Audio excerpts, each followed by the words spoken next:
Good morning. My name is Sal, the CCO. I'm the Phoenix City Councilman for this area. And every year, when we go through the budget process, we hold budget hearings and to give, allow the public an opportunity to respond to the budget that's being presented to the City Council. And every single year that we go through this, it does change. There are multiple things that get changed. We go through this, we go through the cards, we go through what public comments are. And one of the things I want to do is encourage individuals to fill out these cards. Those of you that would like to speak to me, you don't necessarily have to speak, but if you want to put your opinion down of what you would like to see either before or after, you can do that by one of these cards. And then who's got the cards in the back? Someone right back here. So anybody who wants to fill out a card who hasn't had a chance to fill it out, please let us know.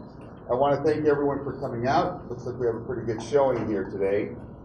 This is important. The City of Phoenix, the budget, the monies, the entire city is yours. It is your City of Phoenix. You own it, but it's also important to be able to hear from you, to hear what you think that we ought to be putting into the budget. There are a couple things right off the bat that I'd like to see that I've been pushing for, just so that you know. One, I think we're drastically short of police officers. I know we have a goal of 2,100 police officers, but that's still not going to be enough for the City of Phoenix. We're doing a good job hiring them, but right now we are short, and I think we're going to continue to be short. We had a high at one time of, 3,125, I think it is. 3,300 is where we were. That was our high, so we still need to get up there. We're short on that. And the second part of it also is if you've driven any of our streets, I think they're just terrible. And I believe that we need to focus on our streets, making them better, because that is what people look at when they come into the city. They look at that just no different than a product that you see on a shelf. If a product on a shelf looks all banged up, you're not going to want to buy that. Likewise, it improves our quality of life to improve our streets. The way that they are right now are just not what I find acceptable. I'm working with other council members to transfer some of the monies that for future light rail expansion would be able to go into streets. So I'm working with some of the other council members. It looks pretty good that I might be able to get 5 individuals on board to do that, but that would be killing some of the lines that are out there right now and moving that money into streets. That's what should be. That is what the public likes to see. If you look at them, I think they're an embarrassment right now. They need to be improved. So I'm going to open it up right now. We've got 2 meetings here. The way we've scheduled it this year, we have a budget hearing and an election consolidation hearing. So here's the process of how we're going to handle it. We're going to hear the budget presentation and the election consolidation presentation at the same time, right afterwards, so that we can be able to respond to both questions. Rather than having 2 separate meetings in a row, we're going to be combining them all into one.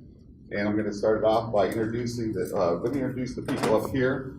This is Sam Stone. He is the district director for my office. He does an amazing job. He's everywhere. I don't know how you do what you do, but you're amazing. You get everything done. Our city manager, Ed Zerker, who runs the entire city of Phoenix, 13,000 employees, $3.5 billion budget, overall budget. That's what he's in charge of. It's one of the, it would be considered to be one of the largest corporations in the state of Arizona at $3.5 billion. Then we have Chris Meyer. He does our elections. When you turn in your elections, your ballots, this is the guy that's in charge of that. He does an amazing job as well. We're very fortunate to have Chris on board here at the City of Phoenix. So I'm going to turn this over to Ed, and we'll go from there. Thank you, everybody. Thank you, Councilman the CCO. Thanks for hosting the meeting. We're happy to be here. As the councilman said, I'm the city manager, and it's my job is to present a trial budget for people to comment on. That information is contained in this document here. There are copies back there. We'll give you a short video highlight of it, but if you want more depth, it's in here in both English and Spanish, and even more depth is online at phoenix.gov/budget. I want to thank the residents of Ahwatukee and Phoenix for being here and participating. Thank you so much for hosting us. And I want to thank our city staff who are here to start their week and their day by participating and listening. We have police officers, firefighters, managers, employees from all over the city. And actually, we have a lot of employees of the City of Phoenix who live in Ahwatukee. And so they live here and they know exactly what is going on in the community, and they're great advocates for the community. One piece of housekeeping, then we're going to go to the video. I'll ask our city employees if you'll move up to the chairs or stand in the back. We want to leave the tables available for our Pecos Community Center senior guests who use the tables. So join us in the chairs or stand in the back, but let's leave the table for our senior guests. With that, we're going to have a short video describing the 2018-19 proposed trial budget. Then, as the councilman said, our city clerk will give a presentation on a proposal that the council has asked us to review with the community about consolidating our elections. And then we'll go to your comments. We have some cards up here. When you speak, we'll ask you to come to this microphone because it's being taped for Channel 11 Phoenix TV. It'll be on YouTube and available for anyone to watch and see what you say. So for the other council members who weren't able to be here, we'll be able to keep up with what you're saying here. And with that, we will go to the video, and then we will transition to our city clerk. Thank you so much.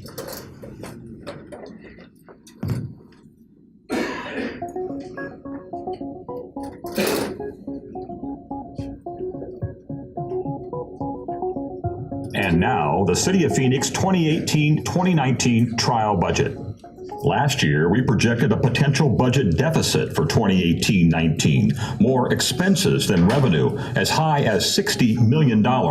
Thanks to strong leadership from the mayor and city council, we took early action, and now we have a balanced budget. Here's what we did. Last September, the city council voted to reduce overhead expenses. The council also acted on a new state law that allowed us to spread our public safety pension payments over 25 years instead of 20 years. The city also held the line on spending, giving us a surplus fund balance to start the year. And a healthy economy kept revenues on target. All this led to a 5-year forecast with our budget in balance. Now the trial budget starts with basically the same pie as last year, continuing our core services. In the general fund and dedicated revenue funds, this includes hiring firefighters and police officers, providing funding for parks, streets, transit, libraries, senior centers, youth services, arts and culture, and neighborhood services. We also have funds to replace aging vehicles, especially police cars and fire equipment, repair buildings and facilities, and keep our computer systems up to date. And with some of the savings from last year, we funded a police and fire pension reserve fund to help pay any unexpected future changes in their pension costs. The trial budget includes $2.7 million in proposed enterprise and special revenue fund additions to keep pace with growth and workload demands, as well as $2.9 million in additional general funds to allocate for community services. The general fund provides support for basic services across the city, like police and fire staffing, park and library operations, and programs for youth and seniors. Let's walk through each area. First, the general fund. Public safety has the highest priority in our budget, with over 70% of our general fund going to police, fire, prosecutors, court system, and emergency management.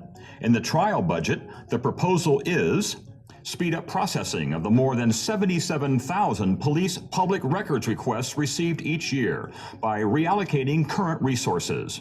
In addition, the police department will add resources for crime scene investigation. Adding 5 new positions will help officers locate and apprehend violent offenders possessing guns. The addition of 8 fire protection positions to support the city's building inspection program and ensure properties throughout the city comply with fire safety laws and standards. And we're budgeted to continue hiring police officers and firefighters.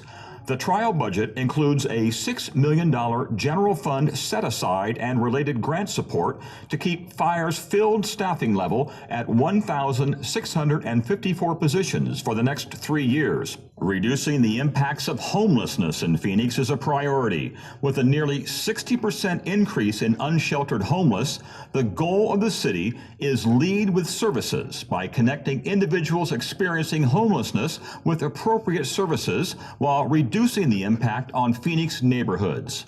The PHX Cares, Community, Action, Response, Engagement Services Initiative saw more than 1,000 calls for outreach and engagement in the first 3 months. As part of the new PHX Cares initiative, the proposed budget provides for additions across human services, neighborhood services, and parks and recreation, including the addition of 2 more contracted homeless outreach teams to increase the city's caseload capacity by 360 clients per year, and continuing to lead with services. Parks and Recreation will add 2 ranger positions to provide direct outreach to people needing services in the city's urban park system. This brings our total number of rangers to 79. Adding 2 positions to coordinate client service referrals, improve response times, and ensure coordination of efforts by all city departments to address code violations that arise from encampments. Phoenix continues its investment in neighborhood livability in this year's proposed budget with these proposed additions. Add 5 enforcement staff in the Neighborhood Services Department for a new Sober Living Home licensing program.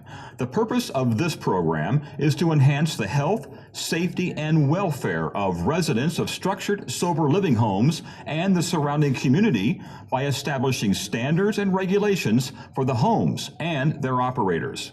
As part of program administration, the City Clerk Department also will add 2 licensing positions to process and oversee applications funded through licensing fees.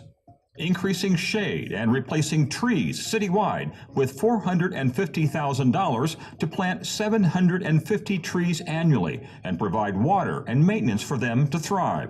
This is also part of the city's Tree and Shade Master Plan. Additionally, the Office of Arts and Culture is proposed to receive an additional $30,000 in funds to increase grant funding for Phoenix arts and culture organizations to pre-recession levels. There is also funding for a project manager tasked with developing a Latino cultural center in the city of Phoenix. And for our libraries, continuing to restore hours for the community. This proposal makes Sunday hours permanent at 4 libraries: Yucca, Century, Harmon, and Ocotillo. Lastly, the budget provides for funding to support outreach for the 2020 census to make sure all residents participate and get counted, and the staff needed to oversee the city's involvement with the census count. Now for the non-general fund piece of the pie. Remember, this funding comes from dedicated fees and charges to customers, like development fees from companies that must pay for construction-related services provided by the city. The Planning and Development Department will use this revenue to add 18 positions, handling everything from plan review and site inspections to mapping, long-term planning, and more frontline staff for customer service assistance.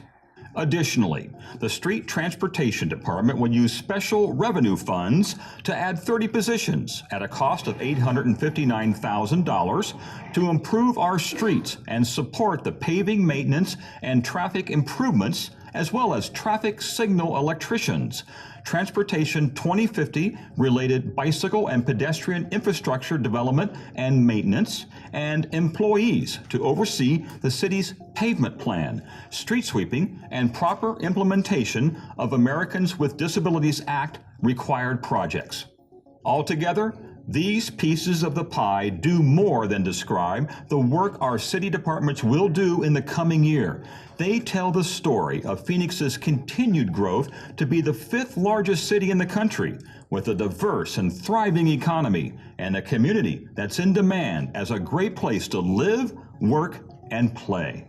Thanks for taking the time to learn about the 2018-19 City of Phoenix trial budget. And please don't forget, this year's budget hasn't been adopted just yet. Your input is important, and the City of Phoenix wants to hear from you on what the upcoming budget should look like. Make sure you pick up a budget pamphlet outlining all the proposals and options at any of the public meetings or online at phoenix.gov/budget. You can also send your comments or questions to budget.research@phoenix.gov, or to reach us by phone, call 602-262-4800. You can also comment on social media by using #PhoenixBudget. thank you for participating in this important process.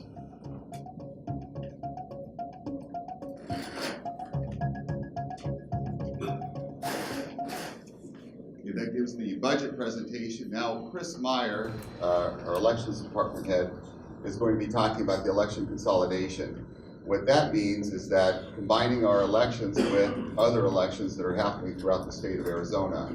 I believe we're one of just a handful of cities in the entire state that does not consolidate our elections with other elections. And so we have a proposal in front of us that we would be taking to the ballot to consolidate our elections with the state elections. And so Chris is going to give us the presentation on that. Good morning. Thank you all for being here. As Councilman DeCiccio described, the City Council is considering consolidating the city elections with the state elections in the fall of even years. The primary reason for that is that the turnout in the fall of even years is typically higher than what we get for our off elections that are in other cycles. For a variety of reasons, the voters just tend not to participate in local elections. That's true across the country. It's true here. It's true in school district elections generally. So that's the intent of the considering consolidating.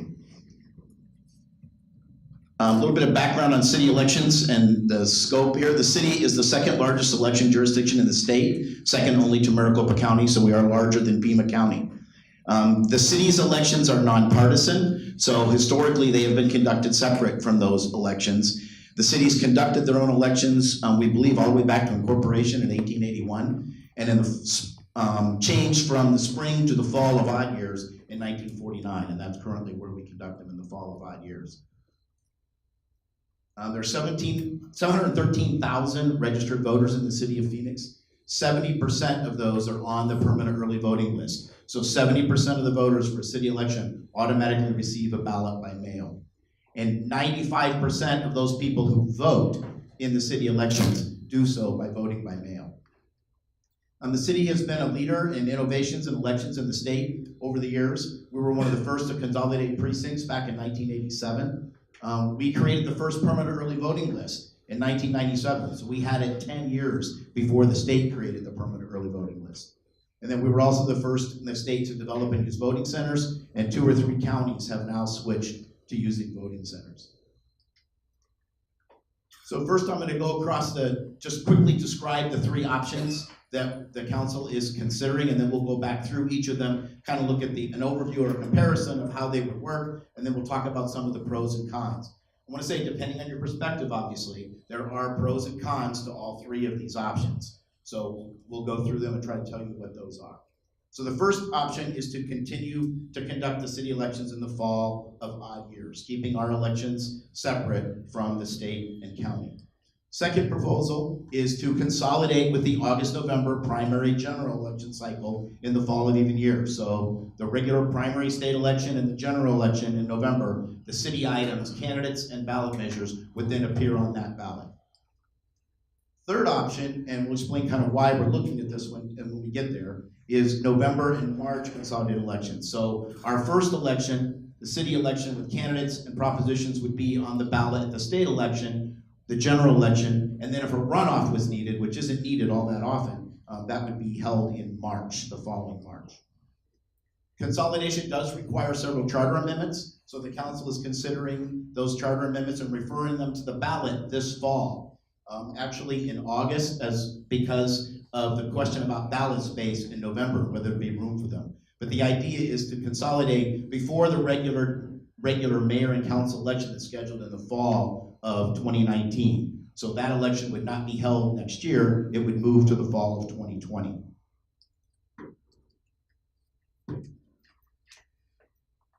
Okay, as I said, we'll go through the 3 options just logistically, how they would compare. The current model, the city conducts the elections themselves in August or November of odd years. We do everything independent of the county except that we use the county's voter registration roll. County recorder keeps that roll, they provide it to us, and then we conduct the election.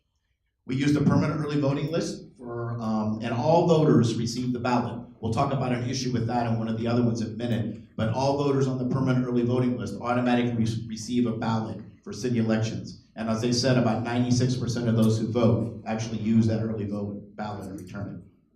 We use voting centers for voting at the polls, so any voter can go to any voting center. Pecos here is one of them. And you can vote on Saturday, Monday, or Tuesday. So we have them open for 3 days. You're not limited to election day. The city uses a general runoff model. So our August is our general election. That's when the propositions are on the ballot, and that's when the candidates are on the ballot. We only have a runoff in November if a candidate does not receive a majority of the votes cast in the first election. And then I'm going to give you some cost data. This is a comparison of a citywide election cost for the city to conduct it versus the county to conduct it and when it's conducted. So obviously if we do less than a citywide election, then it doesn't cost this, but this is a citywide. For the city to conduct a voting center election is about $1 million. The August-November option, so this is in the August-November of even years. The permanent early voting list is used by the county, but there's an issue with the August primary because it's a partisan primary election where the members of a party or the independents who are allowed to vote in that are selecting the candidates to run in November on the general election ballot. So the county sends out a party ballot. Voters can get a Republican, a Democrat, a Libertarian, or any other recognized party. Independents, because they're not registered as part of a party, don't automatically get the ballot. They have to request that ballot from Maricopa County because the election officials don't know which ballot you want to vote. And with the open primary, independents can vote in any one of the primaries on that date. County uses polling places, so the voters have to go to that one designated polling place that you're all familiar with, which is close to your home or the precinct where you reside. August-November of even years is when the governor's elections or the president and all the other state offices, state propositions. So city items would be added to that ballot. There is about a $500,000 savings if the city consolidates and has the county conduct that election. Because all the jurisdictions are on the ballot, the cost is shared by all of them, and our share is about $500,000. The third option is November and March. The county would conduct the city's election in November of the even number years as part of the state general election.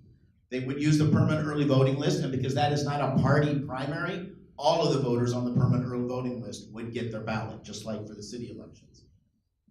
And then November elections are the highest turnout. We'll look at some turnout numbers in a few minutes. Those usually are by far the highest turnout elections. So by moving it to that date, we will be getting the benefit of the turnout.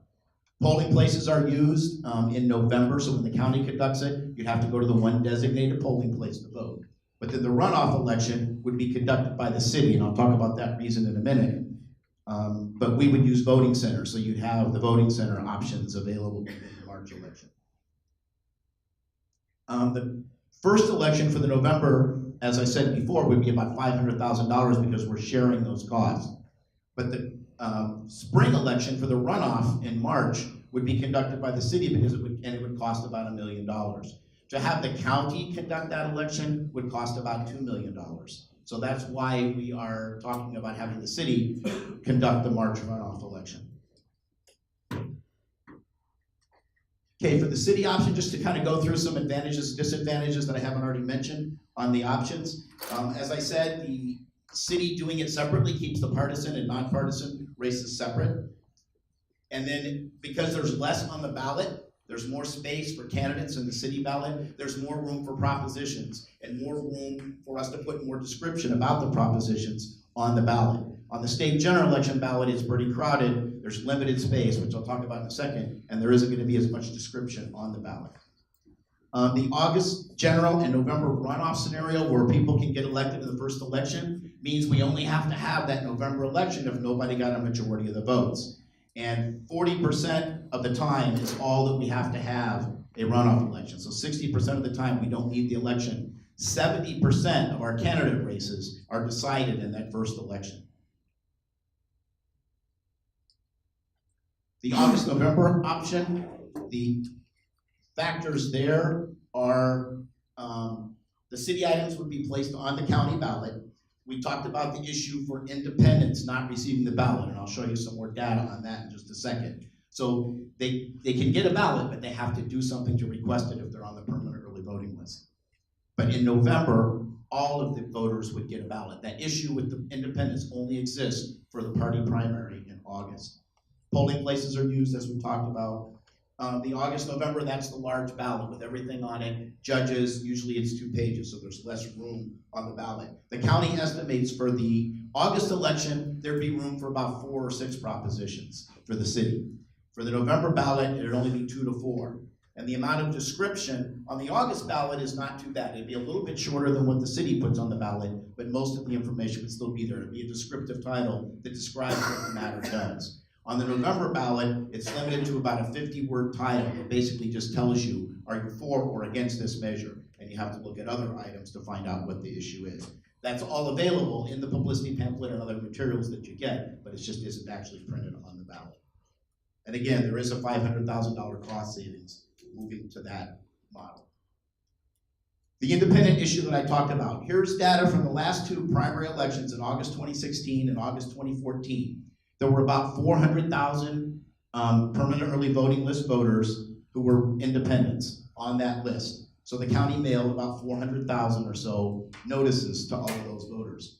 But you see in the right column there how many of them actually took that action to request a ballot by mail. And you see in 2016, only about 15% of the independent voters requested their ballot. And in 2014, about 19% did so. The difference at the bottom is the city elections. There's 148,000 independents on the city's permanent early voting list. All 148,000 of them get the ballot, not just a postcard to request it, but they actually get their ballot. And so 148,000 of them got it. Now, in full disclosure, of that 148,000 we mailed out, and let you know, only about 20 to 25% of the independents actually voted and returned that ballot. So it's not too much higher than the number that requested for the county election, but it's a little bit higher. Here's an example or illustration of the turnout between the city's August election in August of odd years and the county primary election in August of even years. And you'll see that there's not a whole lot of difference. There's a couple of elections where the August primary is a little bit higher. Back in 2011, we had a mayor runoff. That's the only time we've ever had one of those since we went to the district system. But we had one in 2011, and the city had about 22% turnout. The following August, for the state primary election, the turnout was about 25%. The next election is amazing, 2013, 2014, the turnout was identical. What the people that voted in the city election in the August of 2013, same number voted in the primary election in August of 2014, a year later. And then in the August primary in 2015, we had the mayor in the odd districts in 5 propositions. Turnout was about 21%. And the August 2016 primary, turnout was about 23%. So in some elections, it's 2 to 3% higher. Now, the reason this issue with the turnout not being that much higher, and because of the issue for the independents in August, is the reason that the council is considering doing the November election. So we'll look at that one again. The city would conduct, or the county would conduct the city election in November. It'd be on the general election ballot. So we wouldn't have an election in that primary in August. Ours would be in November on the general election. And then the city would conduct the runoff in March. Again, the reason for the city to do it is because the county charges us to do it off cycle. If it's not on those primary and general dates, would be $2 million instead of $1 million. The county would use the permanent early voting list, and because it's the general election, all the voters would get the ballot. And November, we'll see in just a second, is the highest turnout. Voting centers would be used for the runoff in March. The cost, again, would be $500,000 for that November, and then for the city to do it would be about $1 million. Here's an illustration of the turnout between the city's August election or November elections, which is a runoff, and the county general elections in the fall and even years. We had a mayor runoff in 2011, and the turnout was about 29%, 28.5%. The presidential election the following year, the turnout was 74%. Now, this is Phoenix voters who voted in the election. The overall turnout in the election was a little bit higher. Phoenix turnout was slightly lower, but this is just Phoenix voters. So 74% of the voters in Phoenix voted in that presidential election in 2012. In 2013, we had a runoff, but it was only in 2 districts, 4 and 8, and our turnout in that one was about 23%. The governor's election the following year in 2014, the turnout was 43%. So you can see the difference of almost 30%, or about 30%, between the general election when presidents are on the ballot and the general election when the governor is on the ballot. Now, in 2015, the city had no runoff. Remember, I mentioned we only have one if no candidate receives a majority of the votes cast in the first election. This time, everybody received a majority of the votes, so we had no election in November. And the presidential election turnout again was 71%. That was the last presidential election. So the turnout, the voters who participate in the November general elections, is significantly higher. Several charter amendments, as I said, would be required, and the council's considering putting those on the ballot this fall, possibly in August, because we're not sure there would be enough room in November, either for much explanation or for them actually to fit on the ballot, since the county can only promise us about 2 to 4 propositions on the ballot, and we have some other things that need to go on the ballot in November as well. Okay, that's our presentation. Thank you. And that does the 2 presentations. And then before we get started too, I had an individual, this last week I was at Bash's, and if I could have staff, is Streets here? Someone from Streets? Was a question that she had, and then I went out and looked at it today. It was a safety concern. It's the street directly behind the Bash's. People are parking in the bike lanes over there. And there are, I'm just putting it on the radar screen, you can I just said I would bring it up today.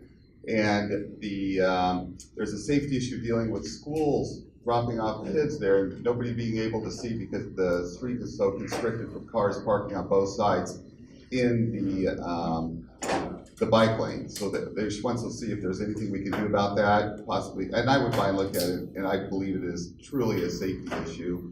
I went and looked at it this morning, as a matter of fact. So if we could take a look at that and work with my office on that. Thank you. The first card is going to be Moses Sanchez, Public Safety and Infrastructure. Moses, you still here? There you are.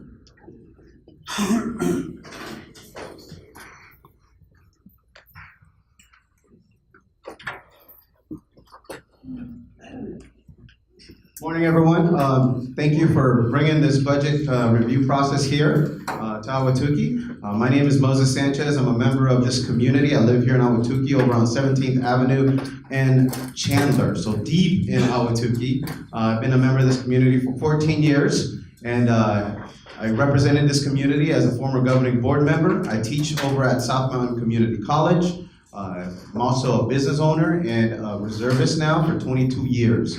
And so my biggest concern with regards to our budget moving forward, the 2 issues that I hear consistently out there are infrastructure. I do hear a lot about infrastructure, but the number 1 issue that I hear is public safety, and our need for an emphasis on public safety. When I say public safety, I think it's really important that everything that goes through our budget process, the question should always be asked, how does this affect public safety, our first responders, police, fire? What role does public safety play? That's what I would urge the city to really focus on and emphasize while going through this budget process. Just this morning, I'm playing basketball at the Y with the same group of first responders that I've been playing with for over a decade now.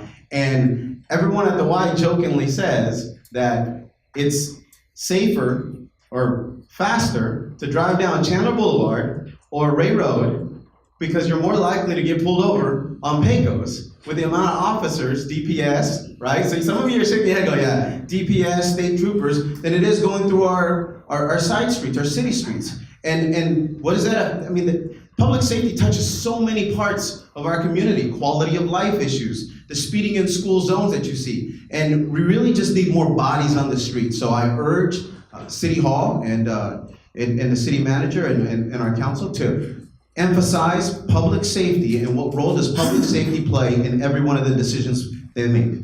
Thank you. Thank you very much, Moses. And then we're going to have 2 minutes per person. We have a timer as well, just to make sure everybody gets through. And then just to reiterate, for those of you that weren't here at the very beginning, I said the same thing. We are very short police officers, and I don't believe that the 3,125 that we have as a goal is even going to be enough to cover where we should be. At the very least, we should have looked at the goal of 3,300 that we had. And we also need to have a study at the city of Phoenix to determine not what the cost is for public safety, or what it is we can afford, but what it is we need. because we're looking at a lot of our departments, primarily our police department, that is short police officers today.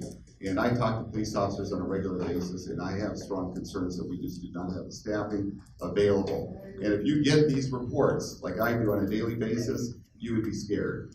Every single day, I get a report of what happens with our police department on my cell phone. Every morning, what happened the night before, what happened while I was sleeping, my family was sleeping, we were safe. These guys, these men and women were out there protecting us, and I think we really need to think about that as we go through the budget process. Scott Weinberg.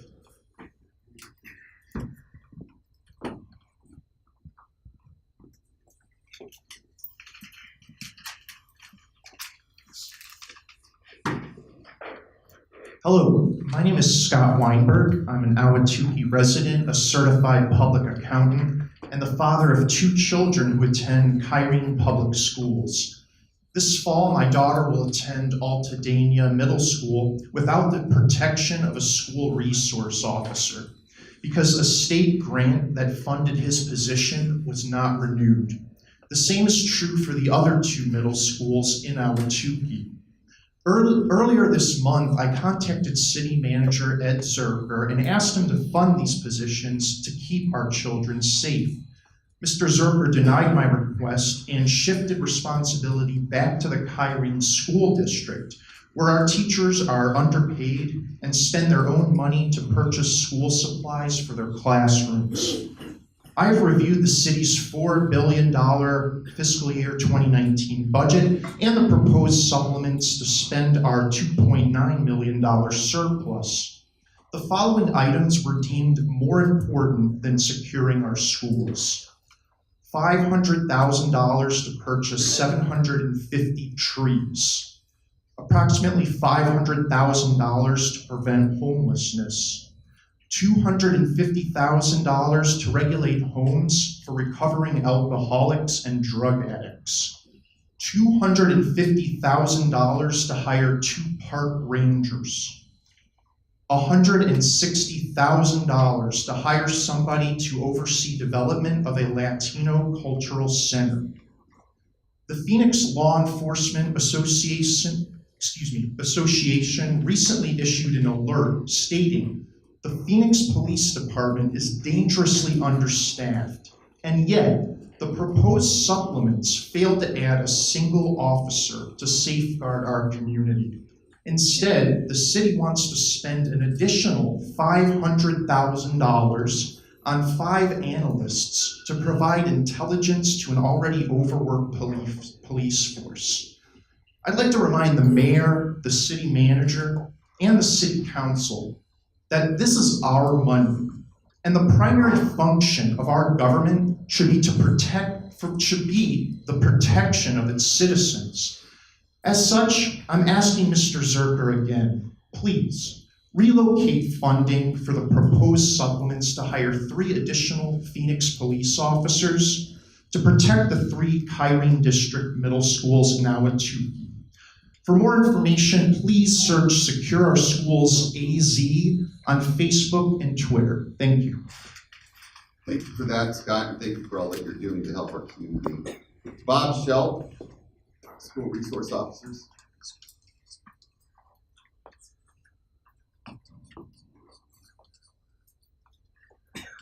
My name is Bob Schell. I'm been retired for quite some time, but recently gone back to work part-time as a substitute teacher. So I have a vested interest in the safety of these schools because I'm there.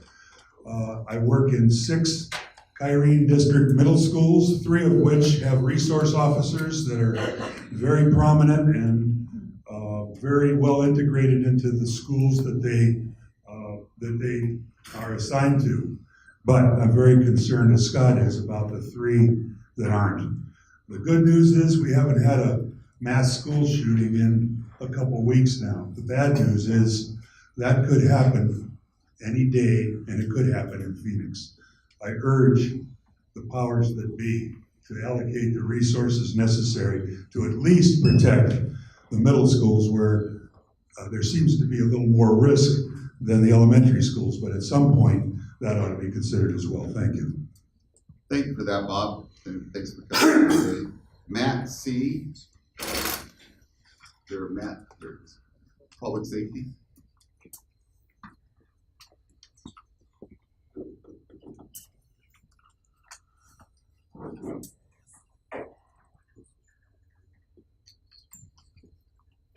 Hello. I've been a resident in Ahwatukee for approximately 15 years, and I've worked on both sides of public safety, the police and fire side. The majority of that in Phoenix for over 17 years. And I'm here to speak about public safety. Not only are the police officers and firefighters that work in the area not safe because of the lack of coverage, but I know that my family isn't safe, my neighbors aren't safe, and the community isn't. So just a few quick bullet points. I got this information from what I've seen firsthand and from speaking directly with police and fire in the area. So I'm not sure if there's any graphs online or anything that may disagree, but according to the former police sergeant in the area, Ahwatukee currently has half the staffing they used to. About 3 officers if you're lucky at night, and sometimes I'll see them, we'll say we have 1 officer. We're approaching a population of 100,000 people. There is a murder trial going on right now from a few years ago where the first responding officer arrived on scene in 15 minutes, which is unacceptable and you do not see anywhere else in the Valley or in Phoenix. In fact, just a week or 2 ago, there was a double shooting just off Central, and the first responding officer took him 16 minutes through no fault of his own, but if he's responding from the other side of South Mountain. And so everybody seems to be on the same page regarding the lack of police, which is exacerbated by the staffing and the cuts to the SROs. So not only do they not have the coverage at the school, but they often don't have the coverage in the area. But also the fire stations. There's been a station scheduled for 19th Avenue in Chandler for approximately 20 years, and I've seen the maps from 1995 saying it's scheduled. I remember getting bond signatures 2006, if I recall, to build that station. It's been put off at least twice for other stations. In North Phoenix, there is just coverage about the new temporary station, and they correctly pointed out that the response times of 8 to 9 minutes for medical and fire calls are completely unacceptable. But West Ahwatukee is going to be about 13 minutes minimum, 17 or so for the ambulance. We only have 1 full-time ambulance now. There used to be 2. The second one became part-time. So 17 to 20 minutes for an ambulance, 30 minutes plus if the ambulance isn't initially dispatched, if the fire department gets there and actually thinks this is worse than the way the call taker reported it. You wouldn't see this lack of public safety. You don't see it in Chandler, Gilbert, Maricopa, even Queen Creek. It looks like they have approximately 6 times the police coverage and 3 times the fire coverage based on the staffing, and them being just over 1/3 the size of Ahwatukee. So adding the fire station at 19th Avenue in Chandler is a priority, and returning station or ambulance 38 to full-time status instead of part-time status. So we have the 1 full-time, your Trader Joe's, and we have the 1 part-time. So that should immediately be returned to its full-time status, which it was up until a few years ago. So the priorities need to be basic standard public safety coverage. We shouldn't be having police officers responding from the other side of the mountain to take calls down here. We shouldn't be getting ambulances from the Arcadia area to respond to calls down here. We need basic staffing. We need the fire station. It's currently in the 5-year plan. From what I saw, that needs to be moved up, especially with the freeway coming through. It's just going to add more traffic and take our emergency services out of service to deal with that. But also the ambulance returning full time, that could be done tomorrow. Thank you very much. And thank you for that, Matt. And then we also have a police commander in the back that can answer that specifically with the amount of staffing. I think the 3 is just during a shift change that we'll have 3 at one time. But Matt, if you want to, we can go right in the back. We have a police officer back there that can answer that question for you too. And then Toby Sexton regarding police staffing.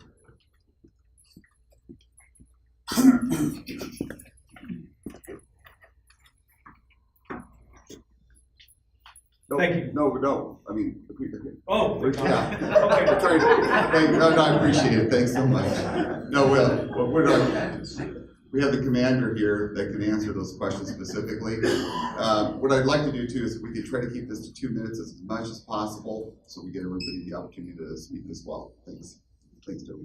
Hi, yeah, I'm Toby Sexton. I'm a police officer in the city of Phoenix for 27 years. I'm also one of the elected board members for Phoenix Law Enforcement Association. And there's some facts I want to put out. Phoenix is about the 5th largest city in the country. And hardly a week goes by you don't read another headline about an officer involved shooting criminals. Today are better armed and more willing to shoot police officers than any time in 27 years I've been on the job. Matter of fact, this weekend, 8 officers in the city of Phoenix were involved in shootings. As you sit here today, there are no more than 3 police officers patrolling the entire community of Ahwatukee. That's 3 cops for about 80,000 citizens, which is unacceptable.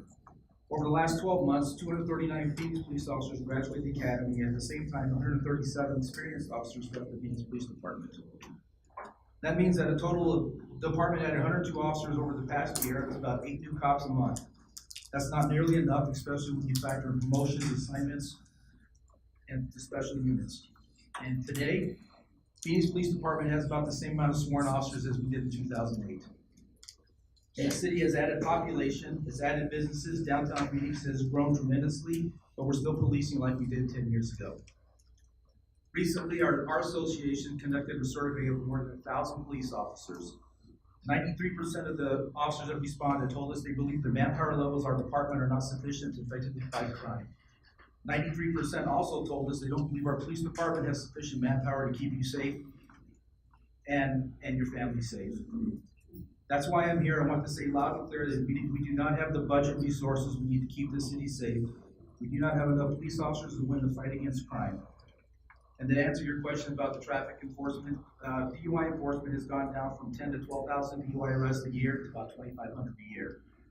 Like you said, you can speed in Phoenix and there's just no traffic enforcement going on right now because we don't have the staff to handle it. So that's all I can say. Thank you, Toby, and thank you for your service, and thank you for protecting us. Thanks so much. Bill Shepard, Arts. Hello, Bill. Thanks for all your help. Bill's been around for a while. A strong advocate of the arts community for many, many, many years. I also see Tracy Church in the audience. Tracy, could you raise your hand? Strong community activist out here in Ahwatukee. Runs programs, make sure that we have, thanks for all that you do too. Go ahead, Bill. Thank you, Councilman DeCiccio and Mr. City Manager. I am Bill Shepard. I live in 77 East Missouri, and I'm here to talk about the arts, as I've been doing for many years. First of all, I want to commend the manager's budget on the additional $30,000 in arts grants. Thank you. We will appreciate that. It'll go to help a lot of organizations here in District 6, like the Desert Botanical Gardens, Phoenix Boys Choir, the Phoenix Chamber Music Society, and a lot of others. As you know, I have for years advocated $1 per capita for funding for the arts. This $30,000 won't get us there, or even close to there, but I'll be back next year. But I also want to talk about the maintenance budget. We have a lot of very good public art pieces in the city of Phoenix that need to be maintained. One of my favorites in District 6 is the underpass at 24th Street, was put in for safety reasons. It's a beautiful underpass. It's got wonderful, wonderful artwork in it, which rivals the walkways at the airport. It's great, but it's outside, and it gets dirty, and it gets wet, and it gets rained on, and it has to be cleaned a lot, and that all takes money. So we're asking for a $16,000 increase in the maintenance budget.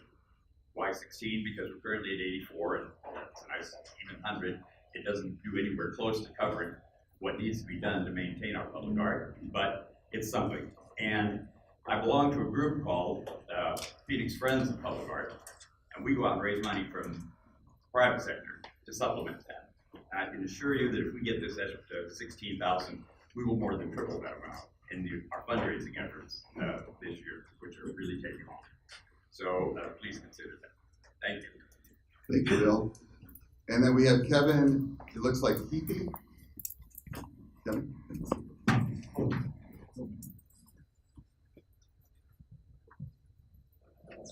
Morning, Councilman DeCiccio, City Manager, Mr. Stone. My name is Kevin Hafey. I'm an Ahwatukee resident. I'm also a board member for the Friends of the Phoenix Public Library, and I'm here to talk to you about the public library.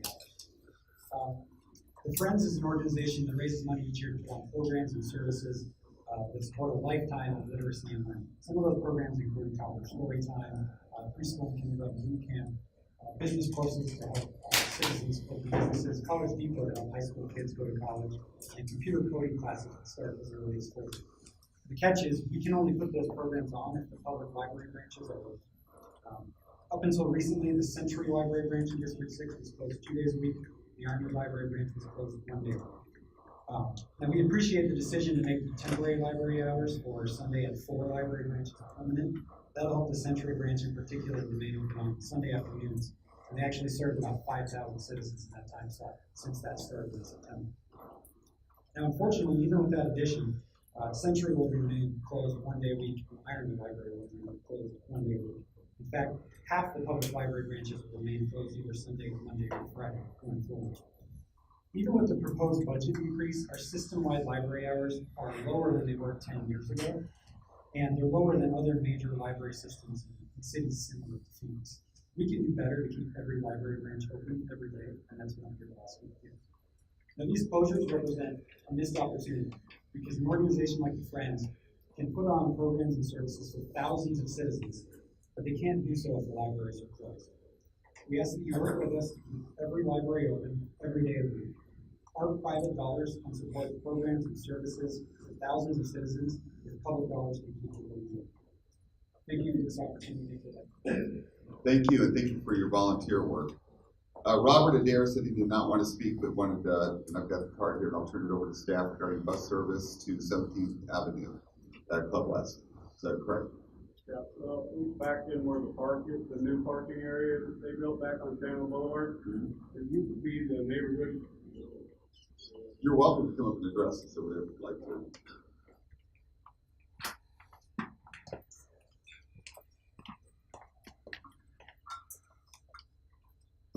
I'm Robert Adair. I'm a resident over 30 years out to be a native of Scottsdale, Arizona, and I checked off that I wasn't going to speak, but if you invited me up here, thank you. I just noticed that there's people walking from back in the Club West area where I live down to where there's a bus at the Desert Foothills and Chandler Boulevard where you can catch a bus. It used to be a neighborhood. You know, they cut the budget, I guess, in that neighborhood route bus. It used to go back into the 17th Avenue area and Chandler Boulevard. It doesn't do that anymore. Now we have a park back in there. And I think it would be better if we have a bus that goes back in there again, like it used to. I've seen people that are severely disabled that are walking from about 2 miles back in that area all the way out to where there's a bus service to catch at Desert Foothills and Chandler. And a very severely disabled person that I see maybe going to work or something. So I think, you know, be able to put a little bit in the budget for the bus service to go back in there. That's all. Thank you, Robert. Good seeing you again. Aaron Ernsberger, regarding public needs. Aaron?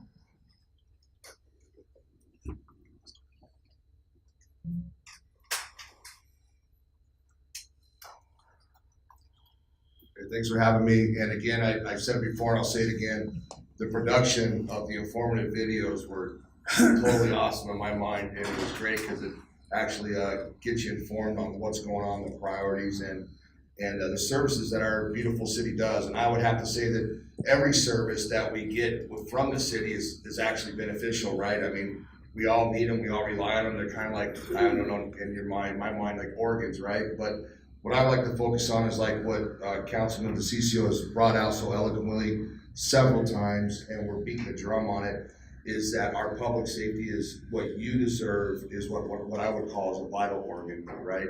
We are, and on the fire department side, I know our police officers doing everything they can, but on the fire side, what you are owed and what you deserve is you deserve coverage, you deserve infrastructure, and you deserve boots on the ground to respond and be there. Our model and our business service delivery model, as you know, again, Councilman DeCiccio pointed out, he gets reports. Well, on those reports that he gets is a report from police and from fire.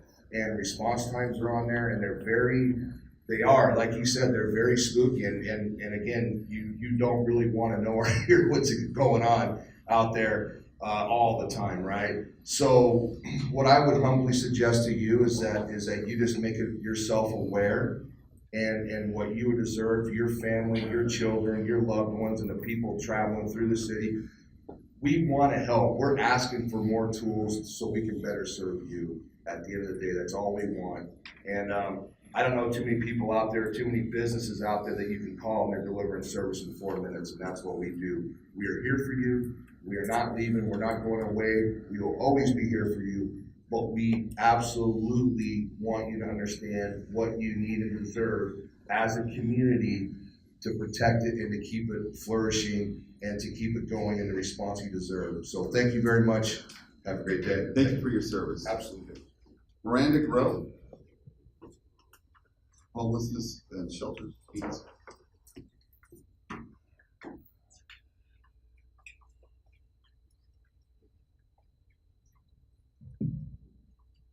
Good morning, everyone. Thank you guys so much for being here, for hearing us. I really appreciate it. My name is Miranda. I work down on 11th and Jackson Street at the Andre House. The Andre House is a house of hospitality for folks experiencing homelessness and poverty. I don't think it'd be news to anyone if I were to say that we do have a problem with homelessness in Phoenix. There are a lot of people on our streets suffering every day. I want to talk a little bit about the Phoenix Cares initiative that we heard about in the video. The initiative is wonderful. It is looking to hook people up to resources who might be on the street and not knowing what direction to go in. What the problem is that we don't have enough resources downtown where most of the services are to provide help for everyone who needs it. CAS, the Central Arizona Shelter Services, and the Human Services Campus, they do not have enough beds. They do not have enough case management to properly help everyone in need. So while the Phoenix Cares initiative is wonderful, what we really need is a different solution. I think that outreach help will always be helpful, but in order to actually get those people help, we need other resources as well. On any given day down on 11th and Jackson, we have about 600 folks who are experiencing homelessness in that area. There's about 450 in our shelters, and then 200 to 300 more on the streets, sleeping on the streets. One of the shelters is actually going to be closed soon. The county released a statement saying that they're closing or stopping their funding for one of our shelters so they can focus on more long-term solutions. Long-term solutions are really important. They're looking to provide people with more stable housing and more case management. But in the meantime, we're looking at having 250 more people sleeping on the streets. That's about 400 people on the streets on any given night once the overflow shelter closes on September 1st. So I think while we do need the long-term solutions, we need more case management. We need housing, absolutely. We also need to think about the immediate repercussions of closing these shelters. We're going to have so many more people who are in need without a place to stay and without access to their basic human needs. Another issue downtown, or that people experiencing homelessness are facing in general, is lack of like health and sanitation. So after the Andre House closes at 7 p.m., people don't have access to bathrooms for 12 hours. I'm not sure how many folks have been downtown to that area, 11th and Jackson, the area where a lot of people experiencing homelessness are hanging out, but it's really not humane. My suggestion would be if the city was able to help fund another shelter, also maybe provide 24/7 bathroom access. I know it's no easy task, but again, we're looking at 200, 300 more people that are going to go without shelter on any given night in Phoenix.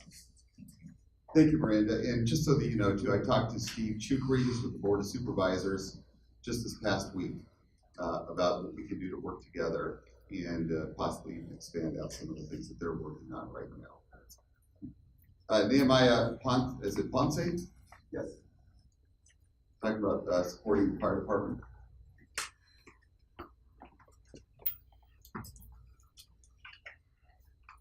Hi, good morning, everybody. My name is Nehemiah Ponce, and I'm a member of Public Safety, a City of Phoenix employee, specifically working for the Phoenix Fire Department. Thank you for our officials here today, and thank you specifically to the citizens of Phoenix who are here today as well. So I'm going to echo some of the things that most other people have said regarding public safety. We're stretched a little bit thin.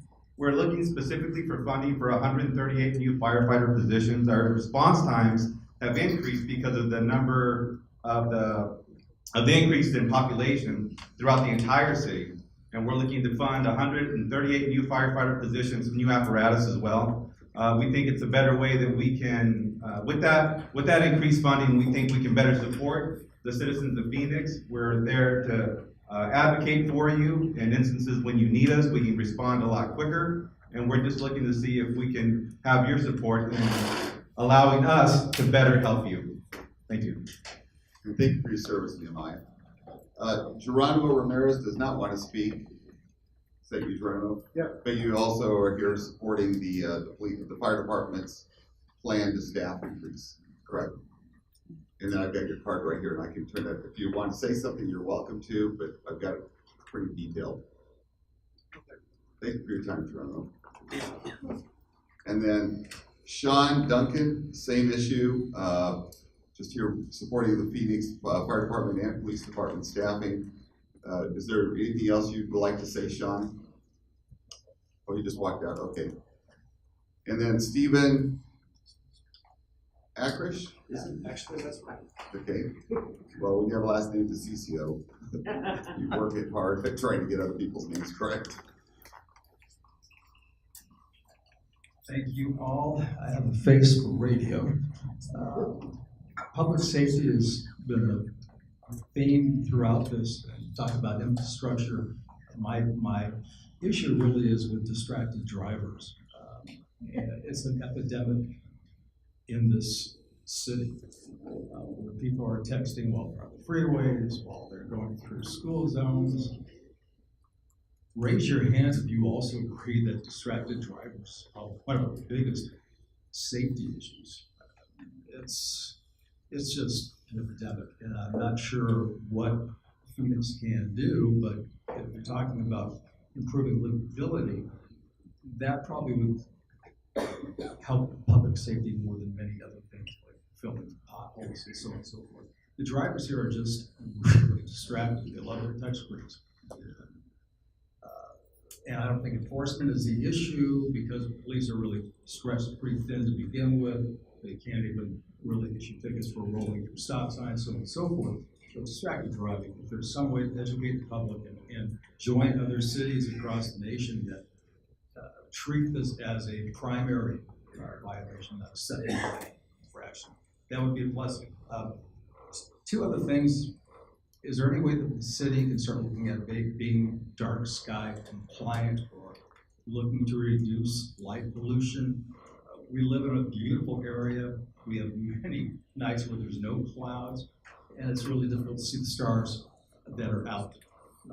And that should be one of the big selling points for Phoenix. That would put us in line with Flagstaff and Tucson and other cities around the country. So maybe that could be something to be considered. Then gun violence, if there's a gun buyback program that the city could look at, anything to save our lives, that would be appreciated. Thank you. Thank you for your comments and coming out today. Mara, could you grab him and talk about our dark sky ordinance and how we're converting some of our lighting to be able to be more compliant? And then Laurel Arndt. Laurel, you're here. I don't know if you'd like to speak or not, but I give your, she's involved in within the cycling community and wants to make sure that we accelerate the bike lanes on Chandler Boulevard. I brought up today an issue to city staff as well, along behind the bashes too, just so that you know. Laurel, are you here or not? You may have left. Regarding the parking that's going on behind there in the bike lanes, we just got to make sure that we just find a way to get that a little safer. And I agree with you on this. Trying to find a way we can accelerate the bike lanes along Chandler Boulevard. We're working on that right now. We've got a study group put together on how we can get that accomplished. Neil Reyes and increased funding for fire and police. Neil, are you here? We got your card here. If you're not here, and we're going to return that to staff.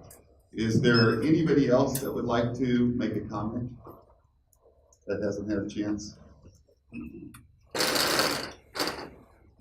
Well, this concludes our cards.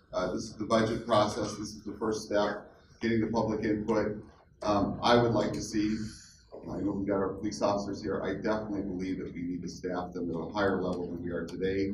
And we definitely need to have a report that talks about what our true needs are, not based off of a number, but we ought to be looking at what is it exactly we need strategically to make sure our public is safe, and then allow the council to react to that, rather than looking at it just as a number. We have to be looking at what our needs are today first, and then move from that direction. And that's what I've been working with the city manager on and others, as well as with the streets. Thank you everybody for showing up today, and we've got another budget hearing in just a little bit in the northern part. Thank you everybody.